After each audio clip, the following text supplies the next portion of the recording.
ये जो मन है ना, ये भगवान ने इसकी रचना की है। इंद्रियाणाम मनश्चास्मि, कह रहे इंद्रियों में मैं मन हूं, और त्रिगुण माया का इसमें भरा हुआ पूरा पॉइजन जहर है। आप देखो मन छोड़ के गंदी बात में ही जाएगा, नहीं जाएगा। ये नहीं कि अच्छी बात में नहीं जाता, अच्छी बात में लगाओ तो लगेगा, और वो भी थोड़ी देर। और बुरी बात में लगाने की जरूरत नहीं, आराम से। इसका स्वभाव रचना ऐसी रची गई है। अब यही गेम रखा गया है कि अब इसकी गति को रोको, अंतर्मुख करो, भगवदाकार करो, तो तुम्हें इनाम मिलेगा, त्रिभुवन पर विजय प्राप्त कर लोगे। वो अद्भुत आनंद अंदर ही मिलेगा, किसी से कहने की जरूरत नहीं, आनंद मगन हो जाओगे। और उसी आनंद की खोज देखो, जब हमारा मन कहता है इस शरीर को भोग लें, इस वस्तु को भोग लें, अमुक, देखो सब अपने घर के जैसे बैठे हैं, क्या उसके भोगने के बाद मन को शांति मिलती है? थोड़ी देर के बाद फिर एक नया संकल्प बनता है, फिर एक नई, मतलब हमारी खोज अधूरी रही। वो नहीं मिला जो मैं सोच रहा था। सोचने में जैसा सुख मिलता है वैसा ना भोगने में नहीं मिलता, चाहे वो भोजन हो, चाहे वो दृश्य हो, चाहे वो कोई क्रिया हो। आप देखना, जो मन हमें सोचवा के पागल बनाता है, और जब हम उस पर जाते हैं तो वो चीज हमें नहीं मिलती है। तब लगता है कि वो यहां नहीं, शायद यहां हो, यहां नहीं, शायद यहां हो। ऐसे भटकते पूरा जीवन व्यतीत हो जाता है। बुद्धिमान वो है जो दो चार कदम में ही लौट आवे कि गलत दिशा में जा रहे हैं, पर हम पूरा जीवन चलते रहते हैं, लौटने की बात ही नहीं आती। और यहां तक कि शरीर वृद्ध हो जाता है, इंद्रियां काम नहीं करती, पर मन वैसे ही सलाह करता रहता है। फिर भी नहीं सोच पाता कि चलो अब हुआ पूरा जीवन की शाम, अब तो राधा राधा जब कर अपना काम बना ले। लेकिन नहीं, बूढ़ा है फिर भी शराब पीता है, बूढ़ा है फिर भी गंदी बातें देखता है, बूढ़ा है फिर भी गंदी चेष्टाएं करता है, बूढ़ा है फिर भी नहीं सोच रहा कि मुझे मरना है और भगवत प्राप्ति का अब की उपाय कर लूं, इतना जीवन रह गया। ये क्या है? ये मन का केवल खेल है। वो अपने मन के गेम में फंस गया, निकल नहीं पा रहा है। अच्छा, इसमें ये हो कि चलो मन सुखी रहेगा, तो भी नहीं। आप जितना गलत करते जाओगे उतना वो नकारात्मक सोचे पैदा करता चला जाएगा, और उसका परिणाम यह आएगा कि आपको डिप्रेशन में पहुंचा देगा। मतलब किसी भी तरह से इस चैन नहीं लेने देगा। तो इसको लाना तो भगवान की शरण में पड़ेगा, तभी शांति मिलेगी, तभी सुख। बहुत गंदा, बहुत गंदा, बहुत नीच है ये, और ये बहुत उत्तम है। ये अगर सही रास्ते को पा जाए तो दूसरे के लिए अपने प्राण दे सकता है, परहित के लिए अपने प्राण दे सकता है, ये भगवान से मिला सकता है, ये सब सुख दे सकता है। बस इसको गलत ढंग से जो प्रयोग होना शुरू हुआ है, इसका ये बंद कर दे, वही बहादुर है। देखो, विरक्त मार्ग एक अलग होता है, लेकिन गृहस्थी में तो एक धर्मपूर्वक विषय सेवन की मर्यादा है ना। तो आप धर्मपूर्वक देख लो, अगर आपको अपनी पत्नी में, अपने पति में सुख नहीं मिला तो विश्व में कहीं सुख नहीं मिलेगा, क्योंकि है नहीं। तो आपको सीमित हो जाना चाहिए ना। लेकिन ऐसा नहीं होता, हम धर्म विरुद्ध बढ़ते चले जाते हैं, जो हमारा पाप बनता जाता है और हम क्लेशित होते जाते हैं। इसलिए हमें लगता है बहुत अच्छे अभी सत्संग के प्रभाव पड़ रहे हैं, तो हम निकल चले गंदी बातों से, हम निकल चले इस माया के फसाव से। नहीं तो धोखा ही धोखा, पूरी जिंदगी व्यतीत हो जाती है। भोगते भोगते हर इंद्रियां सब नष्ट होती जा रहे, फिर भी भोग इच्छा, ये है क्या? समझो ना, पूरा जीवन हमको बेवकूफ बनाया जा रहा है। गौर से देखो, पूरा जीवन नहीं बेवकूफ बनाया जा रहा। पर एक बार और देख लेते हैं, इसमें हमारा पूरा जीवन जा रहा है। सुख तो नहीं मिला, पर एक बार ऐसे देखते हैं, शायद इस पद्धति से देखते हैं, ऐसे भोजन बनाते हैं, ऐसे ये भोगते हैं, ऐसे ये देखते हैं, ऐसा फंसाव करके रोज हमको गिराता है, रोज हमको मन भ्रष्ट करता है। कभी नहीं कहता कि एक बार भगवान से मिलूं क्या, कभी उसका मन नहीं होता। इसको तो जबरदस्ती लगाना पड़ता है। इसको भगवान में लगाने के लिए भी भोगों का प्रलोभन देना होता है, तब ये भगवान में लगता है धीरे धीरे। ये भोगी मन भगवान में भी लगने के लिए तैयार, तो भोग के लिए देखो, भगवान को मना लोगे ना तो बढ़िया व्यवस्था बन जाएगी, चक जो चाहोगे सब हो जाएगा, जो चाहेंगे भगवान दे दे। बहुत मन बेवकूफ बनाता है, इसलिए हमें लगता है मन की बेवकूफी से बचना चाहिए। एक आया था भगतला, उसने कहा भगवान से मैं भजन करूंगा, सब करूंगा, लेकिन 1 लाख सुंदरियां स्त्रियां चाहिए। अब गजब का दिल है तेरा, गजब का दिल है यार। जिनके एक है ना, तो वो कभी कभी एकांत में ऐसे बैठ के बैठते हैं। तो इसीलिए मल की कहीं में मत रखो, ये बहुत बड़ा भूत है, ये परेशान कर देगा, नष्ट कर देगा। इसे सतमार्ग में लाओ, भगवत मार्ग में लाओ, तभी आनंद की। इसकी केवल चाल है, ये नहीं ये नहीं ये, वो है कहीं नहीं। पक्का समझ लीजिए। ये हमारे को भ्रम पैदा करता, कुछ नहीं, कुछ नहीं है। नाम जप करो, सत्संग करो, धर्म पूर्वक विषय भोगो, हम मना नहीं करते, एक उसे सीमा में रख के भोगो धर्म में। तो उससे क्या होगा, तुम्हें घृणा हो जाएगी। धर्म पूर्वक विषय भोगने से घृणा हो जाती है कि यार, और जो ये व्यसन करके और फिर इधर उधर मन, तो पाप के कारण बुद्धि ठीक निर्णय नहीं देती और बुढ़ापे तक पापाचरण, फिर दुर्गति को प्राप्त होते हैं। अभी समय है, अभी मन को समझा लो, मन को समझ। यही 5 भोग हैं, शब्द, स्पर्श, रूप, रस, गंध। इसी में मनुष्य फंसा है और इन्हीं भोगों से हमारी दुर्गति हो जाती है। बोलो अभी तक फाइनल में अगर बोला जाए तो अभी तक क्या है अपने पास? कोई अनुभव है क्या? बस एक ही है कि एक बार और चांस मिल जाए, बस किसी भी विषय का, मतलब किसी भी विषय का। मन में हर बार ये था कि अब की बार, लेकिन कभी अब की बार पूरी ही नहीं हुआ। तो इसको रोकना जरूरी है कि भजन, साधन, धर्म पूर्वक विषय सेवन और समाज की सेवा। कभी एक बार ऐसा करके देखना, कोई बूढ़ा ऐसा भूखा प्यासा फुटपाथ में पड़ा हो और उसको कभी अपने घर लाना, नहलाना, धुलाना, कपड़े पहनाना और भोजन पवाना। फिर वो जब तुम्हारी तरफ देखेगा तो तुम्हें जो सुख होगा वो जिंदगी में किसी भी भोग में नहीं मिला होगा। आप लिख लेना हमारी बात। कभी कोई बीमारी से तड़प रहा हो, किसी के सेवा का वहां कोई अवसर नहीं है और आप सेवा का अवसर देकर उसे आप स्वस्थ करो, आप अस्पताल ले जाओ, फिर जो आपको सुख मिलेगा हम आपको कैसे बताएं। वो भगवान का आशीर्वाद होता है। जब कोई बूढ़ा, कोई बीमार, कोई असहाय, और जब आप उसकी सहायता करते हो तो उसके हृदय से जो आशीर्वाद, वो सुख जो मिलता है।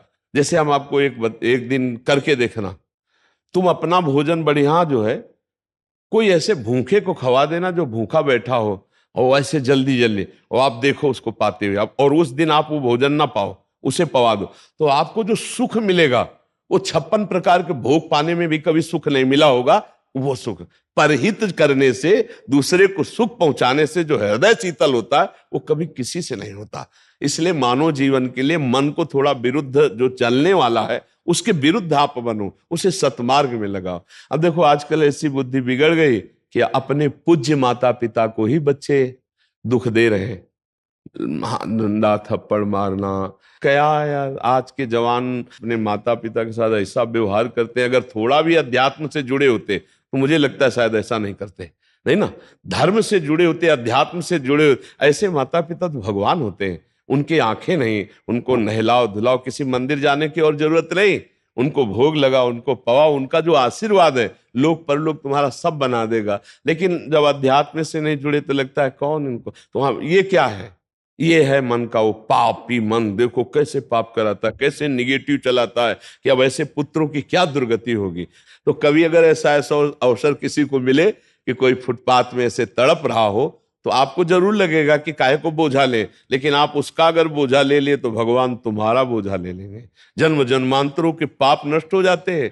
जब ऐसे दीन दुखी आशीर्वाद देते ना, उसे भगवान का आशीर्वाद समझना है। और जब माता पिता अंदर से साफ देते ना कि भोगोगे, तो फिर भगवान भी नहीं टाल पाते, फिर भोगना पड़ता है। इसलिए धर्म से चलो, किसी का अपराध मत करो, गंदी बातों में मन को न जाने दो, खूब नाम जप करो, यही मनुष्य जीवन का लाभ लो। मनुष्य जीवन एक दिव्य जीवन है, इसका एक दिव्यता का लाभ है। यार देखो, अगर हम ना चाहे तो पूरी बाजार से निकल जाए कोई सामान, दुकान की आके हमारी लिपट थोड़ी जाती है। हम जहाँ खड़े होंगे, जहाँ खरीदेंगे, वही जो वस्तु हमें मिलेगी। तो अगर हम निश्चय कर लिया कि मुझे मांस नहीं खाना, मुझे शराब नहीं पीना, मुझे पराई माता बहनों की तरफ गंदी दृष्टि नहीं करनी, तो मुझे कौन गिरा देगा? आप सोचो, हमारे निश्चय में कमजोरी, तभी हम डरते हैं कि कहीं गिर ना जाए। ऐसे कैसे? हाँ, कुछ कमियां ऐसी होती हैं जिससे अहंकार का नाश किया जाता है। जैसे आवाज आता है ना कि हम जितेंद्री, हम ऐसे, और भगवान को अहंकार पसंद नहीं तो छोड़ देते हैं। देखो जितेंद्रियता करके, तब जब रोता है कि प्रभु मैं तो नीच किसी काबिल नहीं, तब भगवान फिर उठा लेते हैं। नाम जब करो तब मजबूत ब्रेक लग जाएगी। कोई कैसे गिरा सकता है? कैसे गिरा सकता है? नहीं गिरा सकता। बात मान ली, बस हो गया, हो गया। बात मानने से होता है। देखो, हमारी बात ना मानो, कंठी बंधवा लो, तिलक लगा लो, सब कर लो, कल्याण नहीं होगा। हमारी बात मान लो, कल्याण हो जाएगा। बात मानने का चेला होता है ये कोई सांसारिक थोड़ी कि भैया जैसे सांसारिक संबंध होते हैं ऐसे गुरु शिष्य का संबंध आज्ञा पालन से होता है। गलत नहीं करूंगा, जैसा कहोगे वैसा चलूंगा। अब आपने कह दिया, अब ये नाम जप करूंगा, बस हो गई बात। बात यह है कि हमको अब महत्व कर लेना है। अरे बोले ऐसे कह दिया था सिया राम राम राम जपो, तो गुरु मंत्र तो मिला नहीं। तो कभी गुरु मंत्र मिल भी जाएगा तो लाभ नहीं मिल पाएगा, क्योंकि आपको संत वचन गुरु के वचन पर विश्वास ही नहीं हुआ। गुरु के वचन प्रतीति न जेहि, फिर स्वप्न में भी लाभ नहीं मिल। मान लिया हो गया हमारा सब कुछ, अब हम राम राम जप करेंगे, अच्छे आचरण से चलेंगे तो यही नाम आपको बल दे देगा। जो आप कहते हो ना कि ऐसा बल कैसे आए, इसी नाम से आता है बल। माया पर जीतने का जो बल है वो भगवान की कृपा से, उनके नाम बल से आता है। देखो नाम में इतनी सामर्थ्य, भगवान को अधीन कर लिया। सुमीर पवन सुत पावन नामो अपने बस कर राखे, फिर और क्या, काम क्रोध को जीत लो तो कौन बड़ी बात। भगवान अजित जीत गए। भगवान कह रहे प्रति उपकार करो का तोरा, सन्मुख हो न सकत मन मोरा, तुम संतात उरिन मैं नाही। नाम जप करते हुए समाज सेवा, भगवत सेवा, माता पिता की सेवा, बस इससे बढ़िया वो साधना क्या है। अब बढ़िया गंगा जी से कपड़ा धो के लाए और फिर नाली में डुबो दिए तो फिर गड़बड़ हो जाएगा। नहीं, मानव दे थोड़ा विवेक है, धर्म से विषय सेवन करो, पापाचरण करोगे तो फिर वहीं पहुंच जाओगे, नरक है। कर्मों की बड़ी गति है, इसलिए नाम जप कर लो और ये जीवन सार्थक। अच्छा, नाम जपने में सबसे बढ़िया बात ये कि इसमें बैठने की बात नहीं करे कि आप पद्मासन लगा के बैठो। कहे दिन भर काम करो, राम राम राम राम, अंदर से राम राम चल रहा, फावड़ा चल रहा, राधा राधा राधा राधा, हर काम होता रहेगा। जब युद्ध हो सकता है, मामुनिस्मर युद्ध से, तो युद्ध से खतरनाक कोई काम तो है नहीं।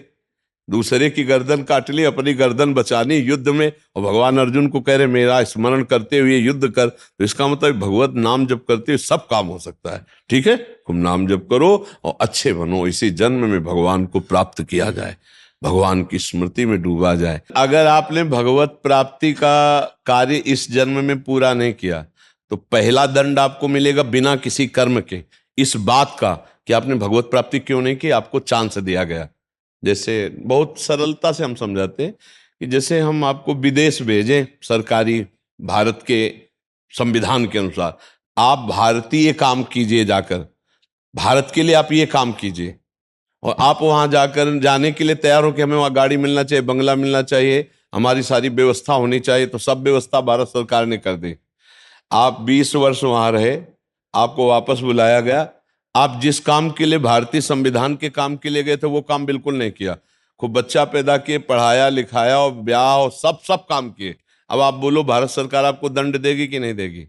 तो देगी ना, क्योंकि आप प्रधान कार्य के लिए ही सुविधा आपको सारी दी गई थी। तो मानव देह केवल संस्कृति मांझ बरियाई के पायो, जो मानुष देह वृथा कत डारत। संस्कृति के चक्र को रोककर भगवान ने कबहू करी करुणा नर देहि, देत ईश बिनु हेतु सनेहि। बिना किसी कर्म के अहेतु की कृपा करके आपको मानव दे दी कि जाओ नर्तन कर फल विषय न भाई, भजी राम सब काम बिहाई। साधन धाम मोक्ष कर द्वारा, पाई न जे परलोक संभारा। सो परत न दुख पावई, सिर धुनि धुनि पछताए। काले कर्म ईश्वर मिथ्या दोष लगाए। तो भाई का हमारा भाग्य नहीं था, हमारा भाग्य से भजन नहीं होता, भजन से भाग्य बनाएंगे हम। भजन से हम पूर्व कर्मों को मिटाएंगे, भजन से हम भगवत प्राप्ति करेंगे। जो न तरय भवसागर, असमाज नर पाए। स्वति निंदक मंदमति, आत्महनन गति जाए। वो आत्महत्यारे की गति को प्राप्त होता है केवल इस बात के लिए कि तुम्हें मनुष्य शरीर मिला, सारी सुविधाएं दी गई, लेकिन तुमने अपना काम नहीं बनाया। 83,99,999 योनियों में कोई एक भी ऐसी योनि नहीं जिससे हम भगवत प्राप्ति कर सकते, केवल ये मानव देह थी, और उसको तुमने विषय सेवन में प्रपंच में नष्ट किया। तुम विशेष दंड के पात्र हो। कृपा हुई और तुमने उस कृपा को ठुकराया, अब भोगो अन्य योनियों में। अब पता नहीं फिर किस कल्प में भगवान की कृपा होगी और मुझे मनुष्य शरीर में। इसलिए मुझे इस जन्म में भगवत प्राप्ति करनी ही करनी है, इस पे हमें छूट नहीं रखनी। अब भगवत प्राप्ति किसे कहते हैं समझना तो पड़ेगा ना, कि भगवत प्राप्ति किसे कहते हैं। मोक्ष को तो समझे, तो मोक्ष ऐसे थोड़ी होता है, उसके लिए साधना बहुत कठिन साधना है। स्थूल सूक्ष्म कारण तीनों शरीरों का राग त्याग करके स्मृति इसकी स्मृति का भी त्याग हो जाए, तब वो अपने स्वरूप में स्थित होता है। बड़ा कठिन। ज्ञान के पंथ कृपान के धारा, और परत खगेश लगे निवारा। अब इसको सरल सहज भाव में ले लो। जिसकी अखंड स्मृति भगवान की होती है वही मुक्त पुरुष है और वही भगवत प्राप्त पुरुष है। हर समय तुम्हारी याद में भगवान का नाम चलता रहे। राम कृष्ण हरि जो नाम प्रियो, अपने तो वृंदावनवासी राधा राधा रखते। हर समय नाम चिंतन करते रहो। तुम मोक्ष चाहोगे तो मोक्ष मिल जाएगा, भगवत प्राप्ति चाहोगे तो भगवत प्राप्ति हो जाएगी। भगवत प्राप्ति का मतलब होता है भगवान को जिस भाव से, स्वामी भाव, सखा भाव, जिस भाव से वो प्राप्त हो जाए। और अच्छा, इसमें है कि गिरने का भय नहीं। हम राधा राधा जपते हुए किसानी कर रहे हैं, राधा राधा जपते करते नौकरी कर रहे हैं, राधा राधा जपते हुए संसार के सब कार्य कर रहे हैं, तो हमको संसार के कार्य भी हो जाएंगे और भगवत प्राप्ति भी हो जाएगी। अच्छा, मिथ्या भाव हमारे यहाँ लगाना नहीं, भगवत भाव लगाना है। सब में भगवान है, तो हम जिससे मिलते हैं उनके हृदय में भगवान है, हम ऐसे बर्ताव करते हैं। चाहे पुत्र हो चाहे पत्नी हो, नाथ सकल संपदा तुम्हारी, मैं सेवक समेत सुतनारी। बहुत सरलता से निपट गए संसार से, बहुत सरलता। पर भजन नहीं किया तो दंड मिलेगा, क्योंकि सरकार ने भेजा है यहाँ सरकारी काम करने के लिए, भगवत प्राप्ति के लिए। अब अगर चूक हो गई तो फिर गड़बड़ हो जाएगा। अच्छा देखो, तुम्हें तो कुछ गड़बड़ होना है नहीं, तुम तो अविनाशी भगवान के जन हो, अविनाशी स्वरूप है ना अपना सबका। लेकिन जैसे स्वप्न में लाठी चलती है, कुछ नहीं होता है, पर पीड़ा होती है कि नहीं होती स्वप्न के समय। स्वप्न के समय अगर लाठी चलावे तो वैसे लगती है, नहीं स्वप्न में अगर हम डूब रहे हैं तो वैसे डूब रहे। स्वप्न में अगर पिटाई शुरू है या कोई गला काटने जा रहा तो वैसे भय लग रहा है, और है कुछ नहीं, तो दंड तो भोगना पड़ेगा ना। ऐसे ही जागृत में है, ऐसे ही नरक आदि में है। अविनाशी आत्मा को कोई कष्ट थोड़ी होता है, पर जब तक ये बोध नहीं होगा तब तक तो भोगना ही पड़ता है ना। देखो, स्थूल देह सैया में पड़ी होती और स्वप्न में हम देख रहे हैं कि हम समुद्र में डूब रहे हैं। अब वो ऐसे ही कष्ट हो रहा है, समुद्र भी दिखाई दे रहा है, डूब भी रहे हैं, और जो डूबने वाला शरीर है वो तत्कालिक स्वप्न में बना हुआ है, क्योंकि शरीर जो स्थूल शरीर वो तो सैया में सो रहा है। अब बताओ उसको कैसे बचाया जाए। जो स्वप्न में समुद्र में डूब रहा है, अब आप उपाय बताओ उसको कैसे बचाया जाए। हाँ, बस एक उपाय है कि उसको जगा दो। चाहे जितनी नौका लगा दो, चाहे मंत्रवेत्ता लगा दो, चाहे तैराक लगा दो, उसको आप बचा नहीं सकते। उसके बचाने का उपाय है जगा दो। ऐसे ही हम सब मोह निशा सब सोवनिहारा, देखे स्वपन अनेक प्रकारा, यही जग जामिनी जागे जोगी, परमारथी प्रपंच वियोगी, जाने सुत वही जीव जग जागा, जब सब विषय विलास विरागा। बोले मोह निद्रा में सब सो रहे, ये पत्नी है, लड़का है, बच्चा है, रुपया है, पैसा, ये कर लिया, ये कर लूंगा, ये कमा लिया, ये कमा लूंगा, ये जमा कर लिया, ये जमा कर लूंगा, और सोचते सोचते मर गए, कुछ नहीं कर पाए जो करने आए थे। अब कोई सदगुरु जगा दे, ए उठ, मोह निद्रा में सो रहा है, तो जानिस तबै जीव जग, जब सब विषय विलास विरागा।